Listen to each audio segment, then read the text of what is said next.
Assalamualaikum warahmatullahi wabarakatuh. Pertemuan kali ini kita membahas pengelolaan keuangan dan perencanaan usaha. Nah, kalau bicara soal uang, pasti kita mengacu pada keperluan, maksudnya kebutuhan dan keinginan. Misalnya kebutuhan kita apa? Kebutuhan pokok, misalnya makanan. Kalau baju termasuk kebutuhan atau keinginan.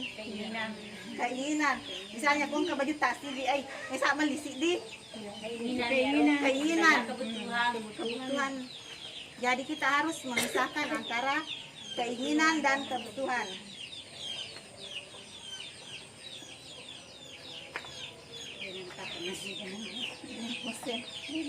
Nah, sebelum meminjam, misalnya kalau kebutuhan tidak terpenuhi, bisa kita meminjam. Sebelum meminjam, maksudnya kita harus berpikir apa kita bisa mengembalikan tepat waktu atau tidak. Sebelum meminjam, harus diperhatikan sebaiknya hanya untuk memenuhi kebutuhan, bukan keinginan atau untuk kegiatan produktif. Misalnya untuk pembeli beras, misalnya ada bantuan, tak kalau belum keluar bisa pinjam. Jika ada, gunakan tabungan atau aset terlebih dahulu. Sebelum kita meminjam ibu-ibu, kita harus berpikir kalau ada tabungan buat apa kita meminjam. Nah, kalau kita meminjam, sesuaikan jumlah pinjaman dengan kemampuan tak. Sesuaikan waktu pengembalian pinjaman dengan pola pendapatan kita.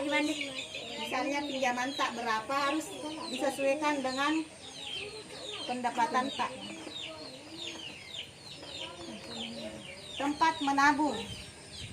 Tempat menabung bisa rumah, tempat menabung di sekolah, bisa juga arisan keluarga, kelompok simpan pinjam, koperasi, dan bank pasar.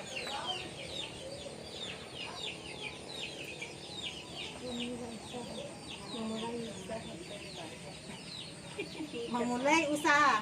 Misalnya kalau kita tidak ada pekerjaan, kita bisa memulai usaha dengan modal yang ala kadarnya. Misalnya membuat kue untuk dijual.